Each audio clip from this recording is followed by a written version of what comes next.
We're doing. Welcome back to the Free Hammers podcast, episode 98. I think this is 98, mate. 98. Yeah, we might not break that 100 mark this year. It might just be the first show of next year, but that's a good way to start off 2020, starting off a new decade with the 100th episode. That would be great, mate. Thanks for all the positive response for last week, guys. I really enjoyed last week's show, actually, making the show. It was some really good topics. Can see in the chat already there, Moby saying, what's the agenda for tonight? You'll find out very soon. And Neil says, looks like the first on the agenda is Paul's computer finishing updating. Yeah, it always does it. Just before you're about to go live, you switch the computer on and it decides, I want to update now, please. And it's just really, really annoying. But let's talk on it, mate. We always start with the last game.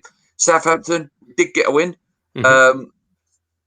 Performance. It was nervy, as you expect, when you've not won for a long time. How good was it? I know he was probably forced into it a little bit. How good was it to see two up front with Antonio and Haller? And Fornals again, mate. Yeah, Fornals 3 assists in 4 games now. Fantastic. He's really coming on. I really, really, really, really, really want to be positive about it and everything. And yes, we got the win, but let's be honest, it's a shocking Southampton team. We should have had more. Definitely 100% should have been a penalty for the fouls on Antonio and Haller. I don't know what is VAR for if it's not for decisions like that. But at the same time, Danny Ings hit the bar, hit the post. His goal was harshly disallowed as well, actually. Whose goal? Ings, where was it a little foul on the edge of the box on Fredericks? No, I worldy of a goal, wasn't it? Worldy of a goal. Oh yeah, it was a fantastic strike. But for me, it was a foul. It was a foul. I think the ref played advantage because it looked like we were going to be able to break. We didn't have advantage, so he blew. And I think it was. I think it was a foul on Fredericks. I think anywhere else on the pitch, he's going to give that as a foul. So I didn't really have a problem with that. Antonio's goal disallowed again. Shame, great goal. Really good. Took it well. Powered through. Took it well. It was handball. It looked like he did. Obviously, completely accidental, which is where you could argue whether this is a good rule or not. But he did put his arm out and push the ball forward completely accidentally, but it was handball. So by letter of law, all right, fair enough. But I don't know. We rolled in on, if one of them Ings chances goes in, it got really, really nervy towards the end. They're just going to drop in here just so I don't go too far ahead. Funnels had a really good shot too, which unfortunately went straight into the goalkeeper. That was the volley, wasn't it? I think he should have scored that. He hit it definitely well, improving. He hit that well, but I think he should have scored. He kind of cut across it. I think if he'd have hooked it and gone the other way, I think he would have scored. I think we're definitely seeing the better of him. I'm not saying, and I've seen a few channels repeat this as well, he's not going to be a world beater. He's definitely getting better. And you've got to remember, he's still young as well. Still very young. Yeah, I like him. I really like him. He's growing on me. Yeah, no, 100%, mate. There's, as we've been saying for a long time, and I think all the fans know, there's 100% a player in there. And I said this last week as well. I don't think there was ever a question over his ability. It was a question of, was he the right player at the right time? Was he what we needed? But no, I'm really pleased to see him coming on, and it's great. Do you think? Yeah, I know you're saying it was nervy, mate. Do you think that Pellegrini contributed to the nerves in regards to some of those subs late on? With the Sanchez, the Diop. I know Diop's a good player, but Diop coming on and stuff like that. Was it going a little bit too negative at the time? It's really difficult. I kind of understand it.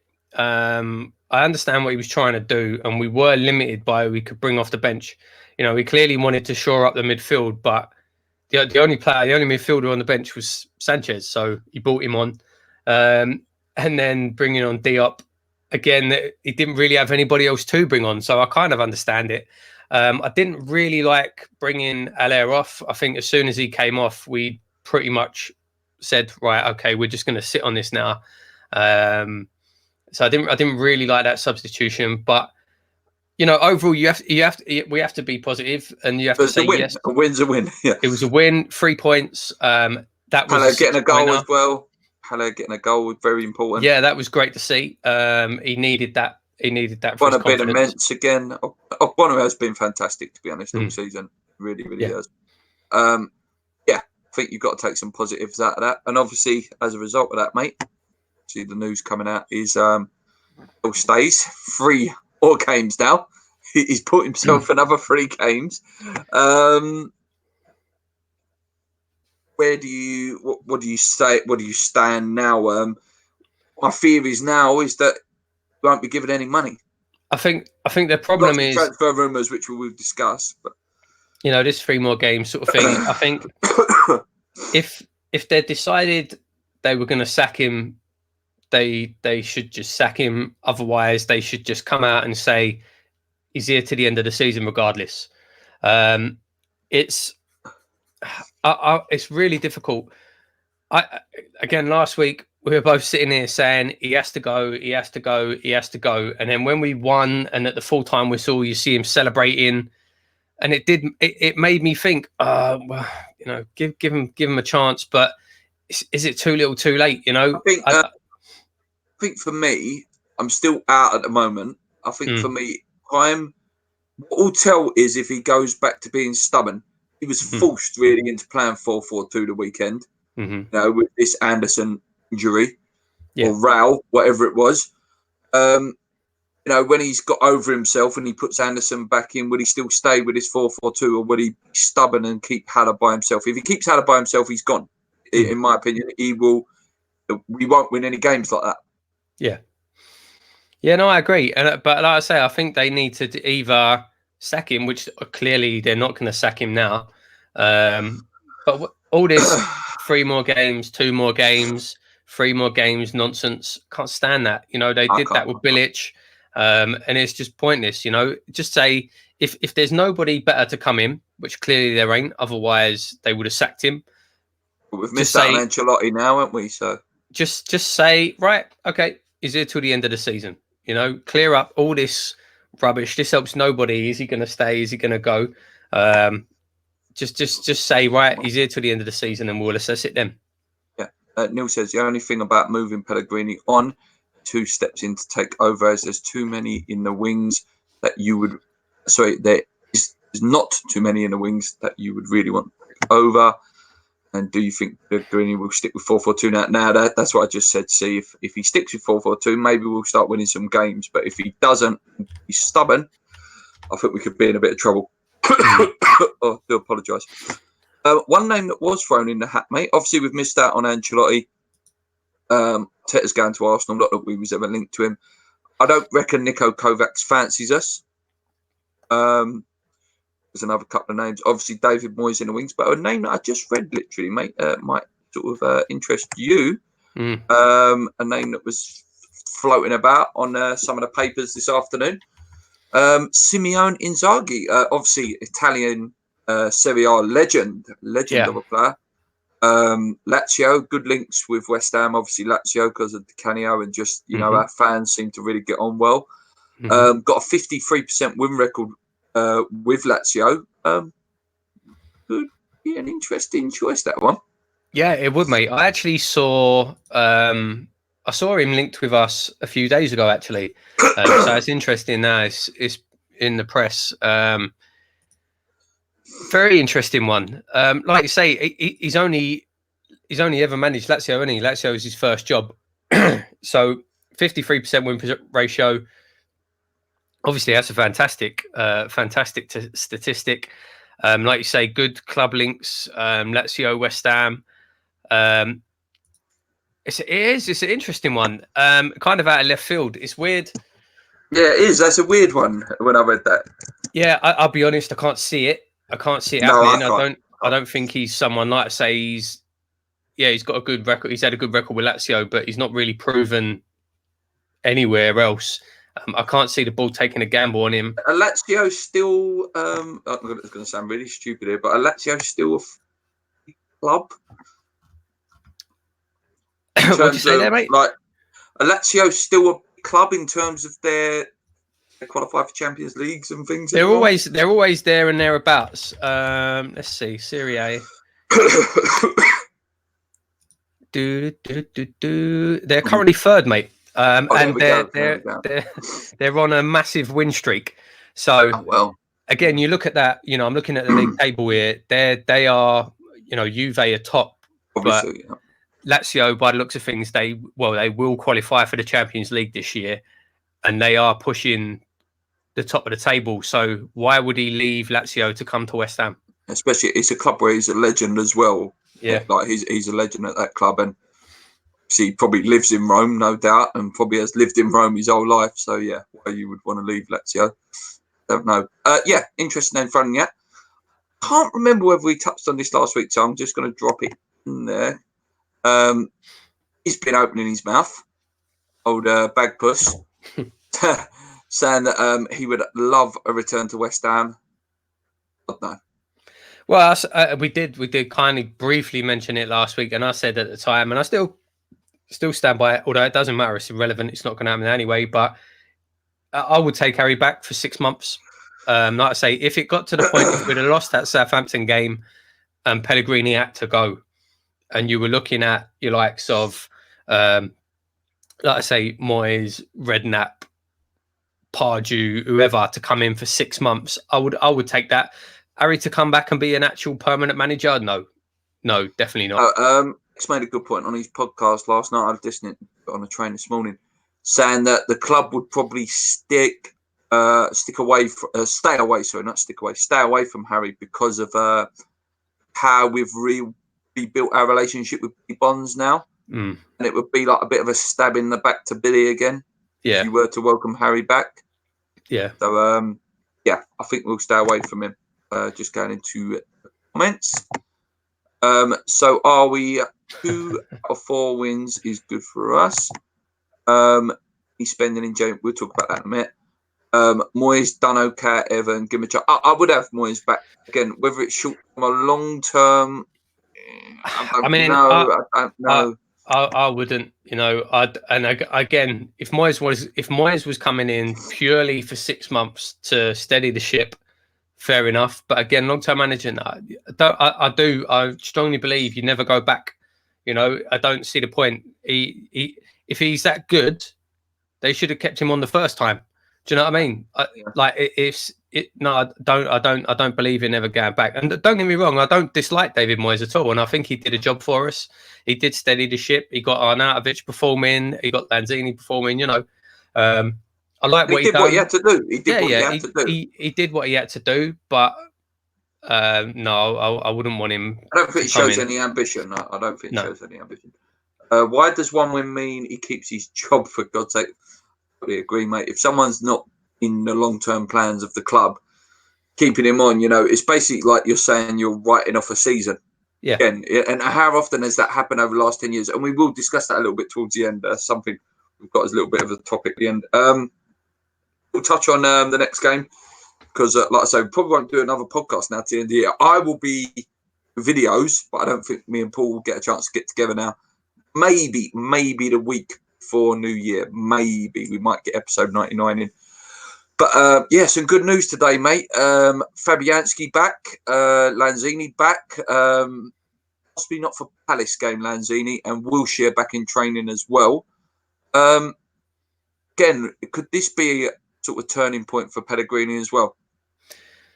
It could be. It's a double-edged sword, though, isn't it? Like, it's a good thing because obviously we want these players back. We want them in the team. That's big for Pellegrini. It gives him more options. You know, Lanzini and Wilshere, Fabianski, I'm sure all 3 of those, when fully fit, are first-choice players for him. But on the other side of things, that's just an excuse. Again, talking about, are we going to spend any money in January? That's an excuse for the board, isn't it? They're just going to turn around and say, oh, we don't need to spend money. It's going to be like 3 brand new signings. Well, for me, Lanzini, I know he's one of your favourites, mate. He's an injury-prone player for me now. He is, and again, it hurts to say because I really like the guy, but he is one that I would potentially look at getting out of the club. I like the guy. I really like the guy, and I know you might some comments might get thrown at me now.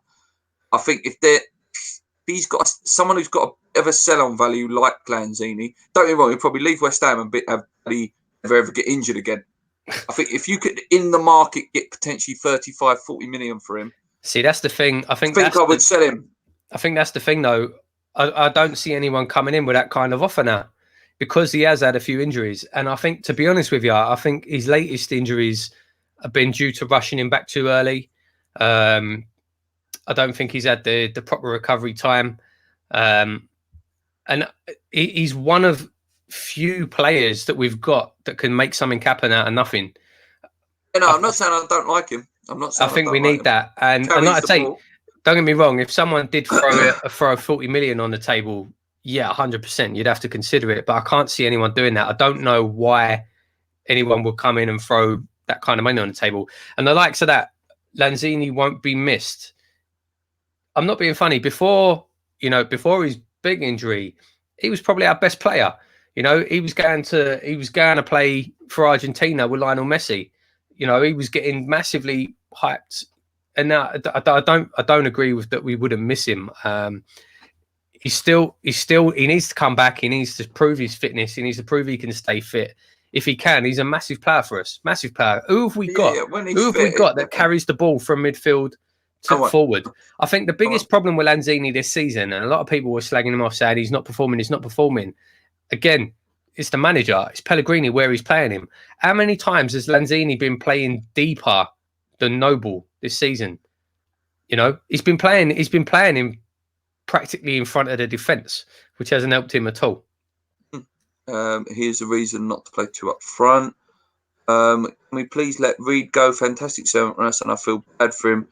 Not even been close to the squad, and we need a decent Oli. Okay. One last thing on the Palace game. Right back issues. Obviously, Frederick is suspended. So Zabaleta versus Wilfried Zaha is going to be a lot of fun. I don't know. Maybe that's our chance to maybe even change the formation again with three at the back, potentially. I'd like to see it, but he won't do it. He won't do it. That's what I would do, but he won't do it, which is a shame. Lanzini is way too injury prone and gets barely any assists. Snodgrass works harder, is more consistent, gets more assists. I'm pretty sure didn't Lanzini create more chances than anyone recently? I don't know about that. I don't know about these statistics. We keep playing attackers too deep. Would you play Diop as right back? Yeah, I suppose there's a shout for that. Two right backs. Sorry, mate. So I just want to point this out, just for everyone talking about Lanzini and Snodgrass there. When he came back before his most recent injury, this is from September. He created 15 chances in 5 games, only behind Kevin De Bruyne and Trent Alexander-Arnold. And Trent is a machine. Yeah. So don't tell me that Snodgrass is better going forward and creates more chances and he don't have enough assists. Don't tell me that. I'm sure he'll have it out with you in a minute. I await his reply in the chat.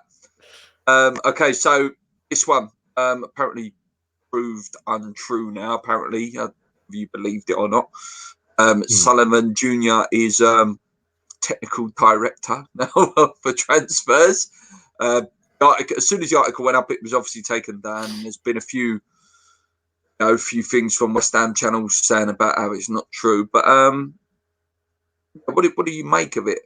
It's a joke, mate. Do you know what the biggest thing is? The biggest problem is how many of us would actually be surprised if it was true? I wouldn't be surprised if it was true. That's the state our club is in under Sullivan and Gold. We're an absolute joke. Can you imagine? Can you imagine Jack Sullivan turning up to do negotiations for a player? Can you imagine being the other club's president or director of football? I don't know if you remember it, mate. Do you remember seeing something on Twitter a couple of years ago about Dave Sullivan Jr. flown to Portugal or something to conclude a deal? Remember something about that? Like, it wouldn't surprise me at all. And I say it every week, but the guy is making so many good videos recently. Gonzo made a great video today talking about how scouts and stuff and technical directors are employed at football clubs, and the level of qualification you're meant to have, like a level 1 in scouting talents, level 2 scouting talents, and then it goes up and up and up and up and up and up, way for Bs and stuff. Like Gonzo makes the point, that a club is run a bit like a pub team. Like say your dad was running the team. Oh, it's all right. Paul can go and spot the players.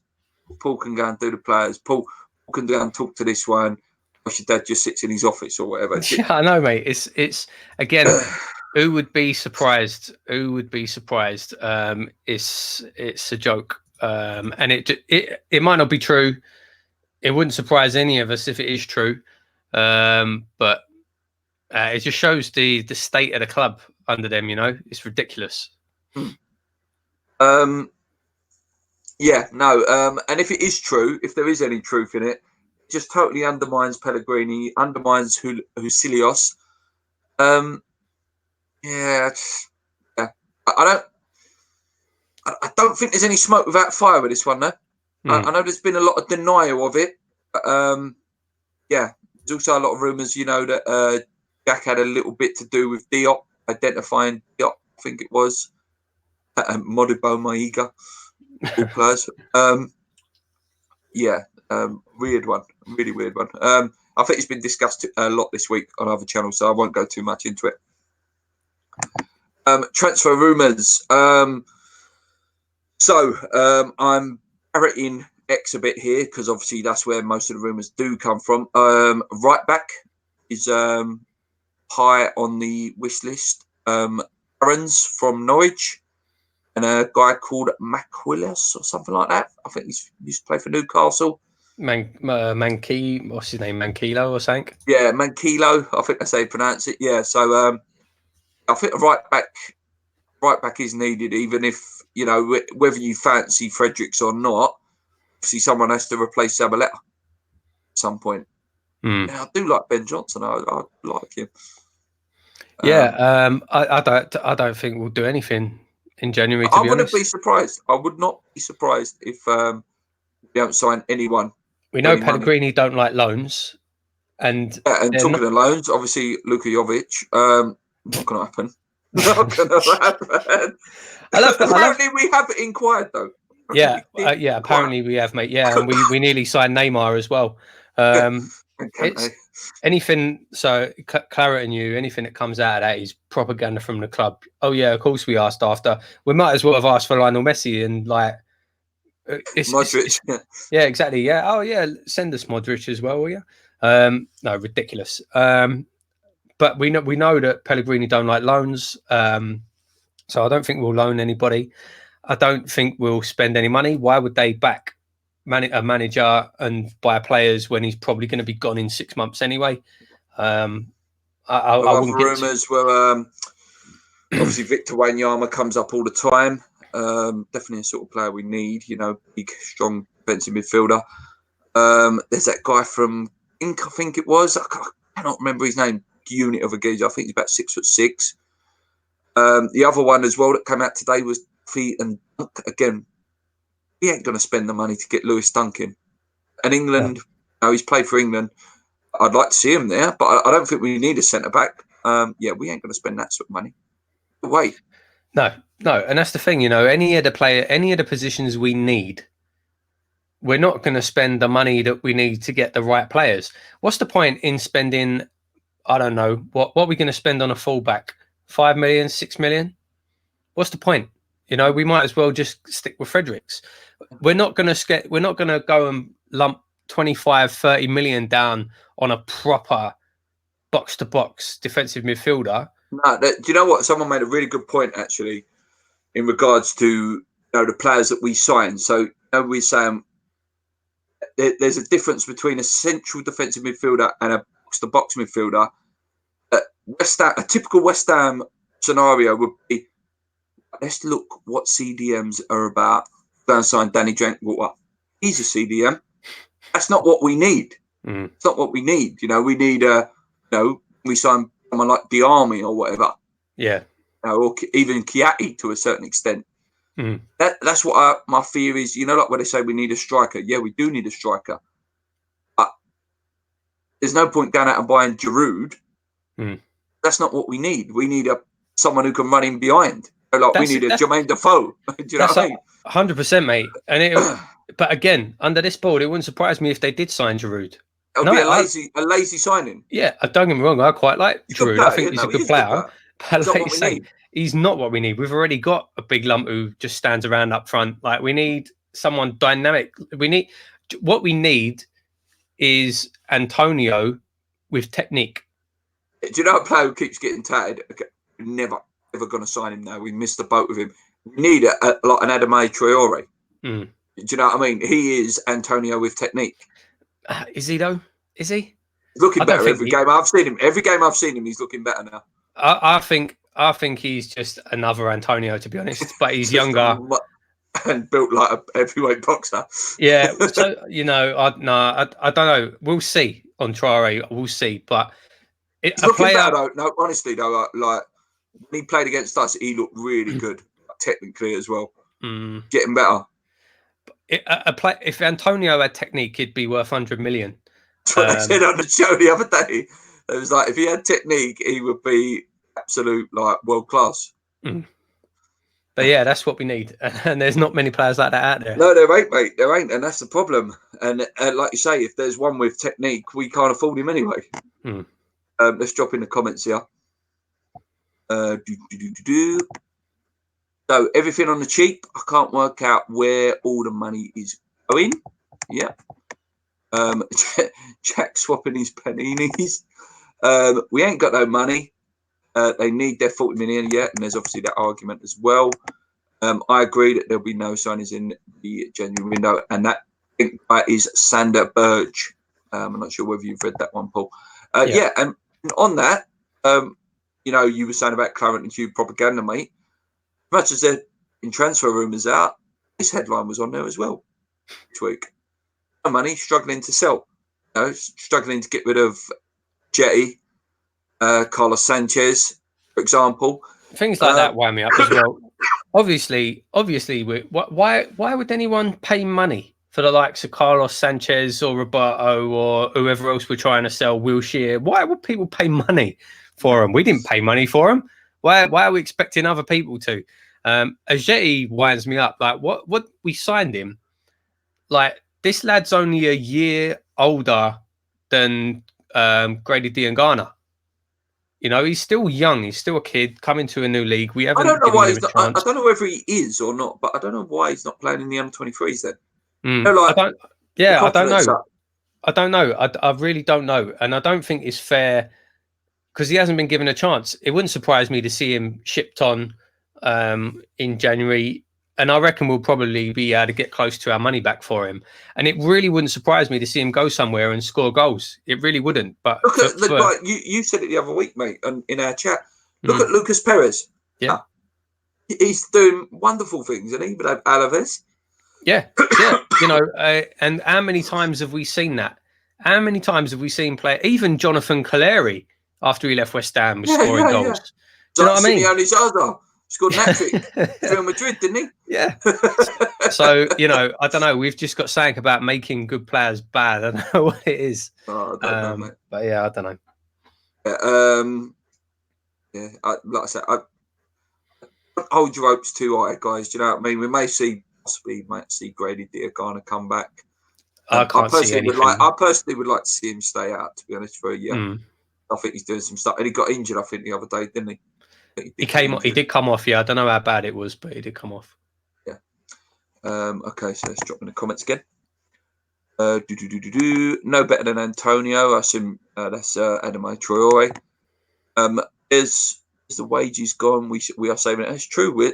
Someone worked it out. We're saving something like 300 grand a week. We've got enough to put two players on 150 grand a week, which is a hell of a lot of money. How would you feel having Diop or Balbuena right side of defence to try and contain Zaza? I think Diop could potentially play right back. He's a bit upright in terms of he ain't going to bomb forward for us. But if you wanted to sort of shut Zaha down. I suppose there is an argument for that now. I don't know. Balbuena, you might as well just play Zabaleta. Diop, I don't know. Diop's he's quick enough, I suppose. He's a unit, but yeah, the only there's reason that as well. Balbuena to Milan, yeah. If we played Diop at right back, he would have to literally just sit. He's not going to be bombing down the wing, putting crosses in, is he? So we might as well just give the game up. I don't know. I don't know. I don't really see the point of that. And obviously, the other rumour there of is Balbuena to Milan. Yeah, interesting. So that's about it in terms of sort of quick West Ham news this week. Obviously, we don't play this week because of Liverpool's exploits. That's something actually I wanted to ask you about what your thoughts are, mate, and anyone in the comments as well. So Liverpool, obviously, due to the Club World Cup. I've discussed this in work. I think I know what you're going to say. Yeah, due to the Club World Cup, they basically threw the League Cup. You know, they threw a quarter final. I think the kid should be made to be against West Ham. It's not our fault that they're in there. So why have we not got a free hit?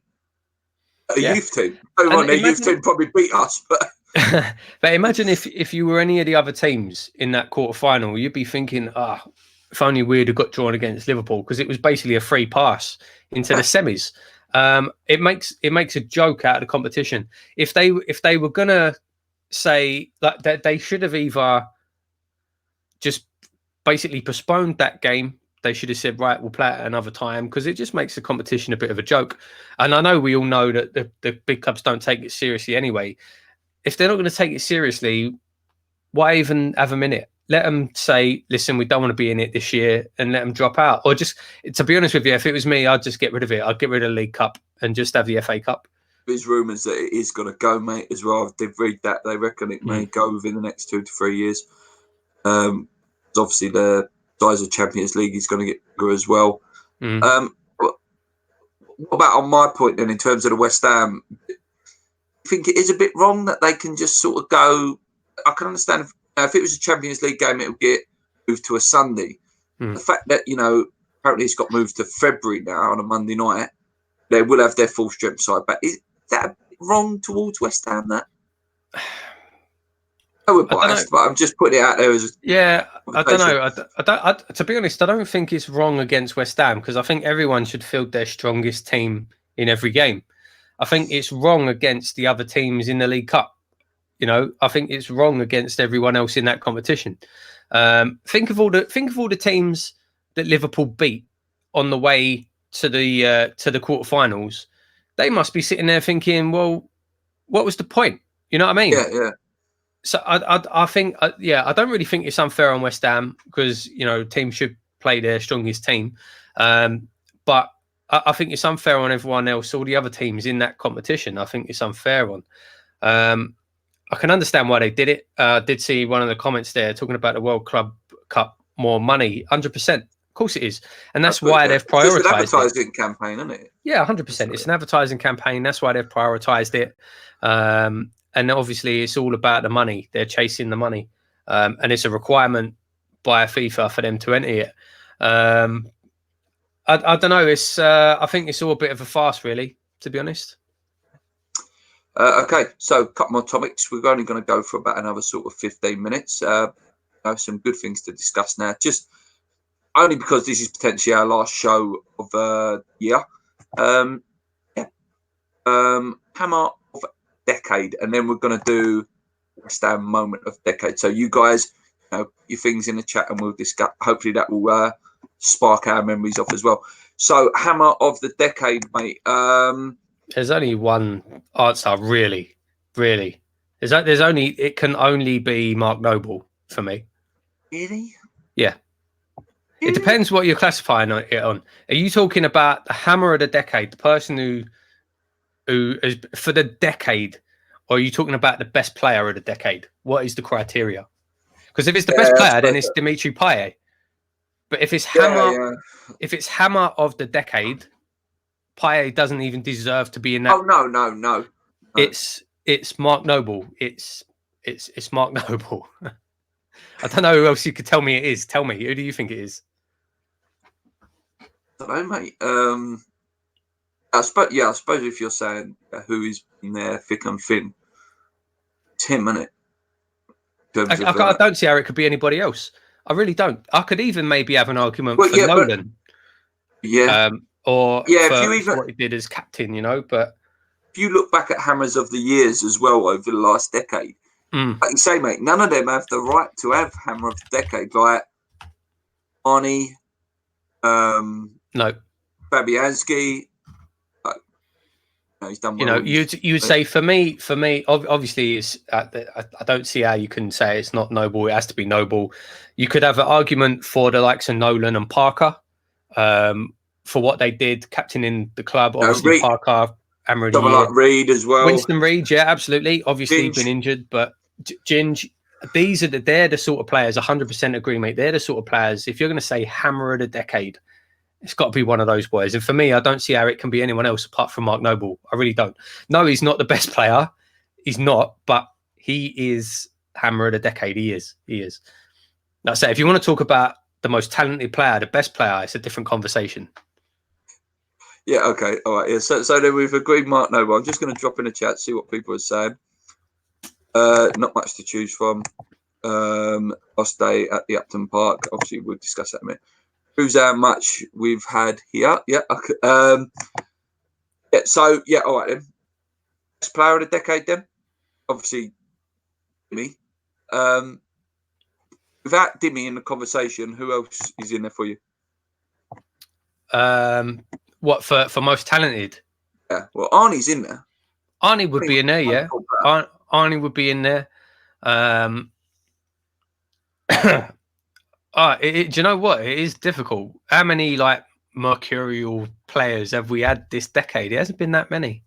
We've had people that have had names, I would say. Like if you want to say most talented, I think you would have to look at someone like Ravel Morrison as well. He was a very talented, but not consistent enough. Anzini, very talented player. Zarate was a very talented player. Zarate, yeah. Tevez. I think he was just before, wasn't he? Well, no, 2007. Year after the FA Cup final. 2006 FA Cup final. He was the year after the FA Cup final. Yeah. 2007. That's not in a decade. No, you're right. Sorry. Do you know what? My I don't know why. This is a sign of getting old, isn't it? But I'm thinking of the 2000s of being this decade, and it's not. Yeah. No, mate. That's why when people were putting it on Twitter, like all these conversations, it was like, oh God, yeah, wow. You know what I mean? 2010 is a decade. Do you know what I mean? But it makes it really difficult then. There's even less. That's what I'm saying. Yeah, it is. It's even less. Scotty Parker, like I say, fantastic footballer. I like Diarmi in his first year at West Ham. Yeah, like I say, it's quite slim pickings actually. What about this then? Maybe this one's a little bit more easier for ideas. I'm going to flash some pictures up to help us out a little bit here. So, the moments of the decade for me. This one at Wembley, playoff final. We was all there. What a day! Yeah, what a day! Fantastic, fantastic. Sorry, we didn't talk about Colton. Well, I didn't think we needed to. As hammer of the decade. I thought it went without saying. Yeah. I thought it went without saying. Colton's moment in the snow. What year was that? That's got to be up there for moment of the decade. Yeah, when we beat Man United 4-0, yeah. Jonathan Spector, what a player. Yeah, what a player. Yeah, but anyway, to that playoff final, mate. Year of the Olympics as well, that year as well. 2012, just a great year for sport in general, that was. From Chelsea winning the Champions League final the same day. That wasn't very great. I remember coming back from Wembley having a really good drink up, and then we had to watch bloody Chelsea win the Champions League final the same night. That's right. Which wasn't great. Funny enough, in Stratford, wasn't it? Yeah, the Goose. Yeah, there you go. And then we ended up there. Wow, look at that. Yeah, great day out. Colton actually scored that day as well. He scored the first one, didn't he? Yeah, that was a good team we had then. Good team. Hey, do you know? Yeah. Another one for me. It was about Sam, really. It was about Sam. Absolutely. Probably is the moment of the decade. Probably is. As a West Ham fan, I think if you had to break it down to one, you would have to say. I mean, what a night, what a day, a season. Yeah, what a season! Just wow. And to cap it off like that, fantastic. Yeah, fantastic. It was just a great day. It was just great. And loads of people were saying here, look, last game at Upton Park. Fans as well. Yeah, fans protesting was the moment of the decade. Oh yeah, it was a big moment, you know, and it's a moment we probably won't get back. I think Paul touched on that last week. You know, I think we missed the boat on there a little to really make change at the club. And it sort of just fell back into the same thing, really, isn't it? Another one for me for moment of the decade. Adrian, gloves off. Oh penalty. yes. How did I not get a picture of that? What a moment that was. Yeah, that was a classic. A great moment. Got a few more, yeah. Mark Noble's testimonial. Obviously seeing all the legends back. Paolo, Dean Ashton with that wonderful free kick. Yeah. Players like, Trevor Sinclair in there. That was a great moment. Again, the same year as the last year at Upton Park. So it was just, it was just a great year. Sorry, what's Neil saying here? With an FA Cup run coming up, I think Pellegrini and the team should sit down and watch everybody's second team to see what a good FA Cup run means to the supporters. Yeah, that's a really good thing on Amazon Prime, made by Canning Town Len. To Dave selling the club. Yeah, that would be the moment of the next decade. Trust me, if that happens, that will be the moment of the next decade. Yeah. It's funny, if talking about moment of the decade, probably the biggest impacts on the club is the move. Yeah. We will discuss that in a minute. Like I say, I've got a little thing up to show where we've finished over the season. That'll be sort of how we finish the show. Just some little ones to mention, just that meant a bit to me this decade. This man returning, brilliant. I loved it, and he did well for us. I'm telling you, he did well for us when he came back. He scored a few important goals. Scored the winner against Spurs. Set up 2 goals against Manchester United on his return debut. It was just a really great thing for me. Talking about goals of the decade, West Ham, that was just ridiculous. Maybe I will actually put out my top 10 goals video at some point. Yeah. I'll tell you what, mate, there's a few for the decade. I haven't got pictures for all of them, but you've got Pedro Obiang against Spurs. Yeah. Talking of goals against Spurs, that for me was one of my stay out ever football match. 3-0 win. Ravel Morrison again, talking about talented players. That was just, him announcing himself that day, and it's so sad that it didn't work out for him. He didn't have greatest careers at West Ham. It has to be in there as one of the goals of the decade. Do you know what I mean? That was 100%. sensational. Absolutely sensational goal that was. And you know what was so important about that goal? It was 2 days after Dimitri Payet left. It was like, we don't need you, mate. It didn't last forever, because about 3 or 4 games later, it was like, okay, we've got no one who could create a chance now. Also as well for me, in terms of free kicks, the goal Payet scored against David De Gea was unbelievable as well. Unbelievable. Right, so just going to flash this up. So this is finishes over the decade. As you can see, we started with a 17th. Obviously, we got relegated this decade as well in the 2010-11 season. Went up, championship, 3rd playoffs. We finished 10th. Look at those top goal scorer stats there, mate. Yeah. Nosebleeds once they get to 10 goals. That's another talented player we didn't talk about, actually. Sacco. I know he's a bit of a knob. Thing is, though, that season, that was obviously his big season with Sacco and Valencia. But 11 goals he scored. Didn't he score like 7 of those in the first 10 games? Because he stopped playing him. Stopped playing him. Because Andy Carroll and Kevin Nolan come back. And if you remember, he dropped Alex Song as well. I do remember, What a player he was. Sitting 3rd at Christmas. It's a shame there. Like, I remember actually that where season. Did we finish then? So where did we actually finish that season? 12th in the end. Yeah. Yeah. That was a big season where we really should have pushed on. Really should have pushed on. Yeah. We didn't. We were third at Christmas. Mm. We were third at Christmas. And Boxing Day, we just just dropped. Yeah, been a tough decade, shall we say? There's been some good moments through the bad. I don't know. Since leaving Upton Park, it's very hard to get real moments. Yeah, I don't want to finish on a somber moment like that. I don't want to finish on a sad one. Oh, there is a few questions actually. I remember there was a few questions on Twitter. That's how we can finish. Let's get them up. It was on my phone. I had to screenshot them. I didn't have a lot of time this afternoon. Oh, on this phone. Apologise, guys. I know this is one of them screens that comes up like 4 hours later. Yeah, this is riveting TV, I know. Okay, so Andy Smith says, Santa can bring you one of these: a new owner, new stadium, new manager, new star signing. What's at top of your list? Owner, obviously. It is probably actually that order: owner, stadium, manager, star signing. Yeah, it's probably that order, but yeah, obviously new owners, of course. Well, as long as they're good owners, but you know. Yeah, like you say, from the new owners, obviously that can spark off all of those things. So yeah, I agree with Paul. Ian says, with the news that Sullivan Jr. has been involved with transfers, how can a 16, 17-year-old possibly have any clue on the current European transfer market? Has he been playing Football Manager on his PC?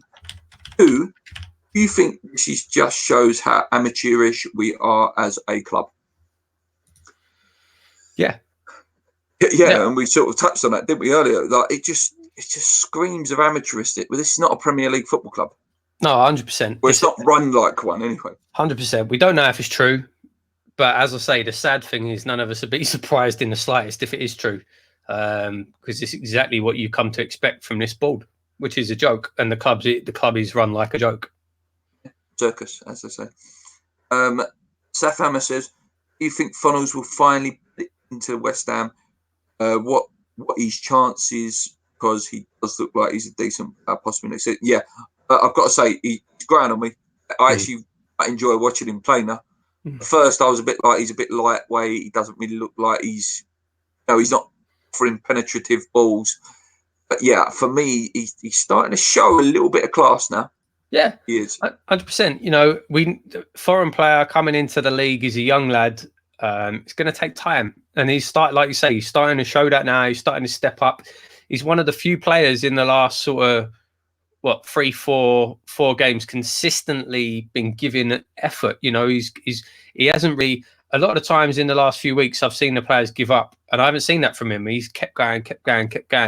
And it's brilliant to see. Really good to see him coming through. That is it for the questions, guys. I hope you've enjoyed episode 98 of the Three Hammers podcast. We will try to do one just before New Year. If not, I'll do a little review of the Palace game and obviously the Leicester game, which will probably be an absolute massacre. But thanks guys for joining in. Thanks for all your comments all the way through. We read every single one, and we talk about it after the show. Until then, guys, you're leaving. That subscribe button if you haven't already. Share it with your friends, share it with your family. On your eyes, keep believing. Let's go. Cheers.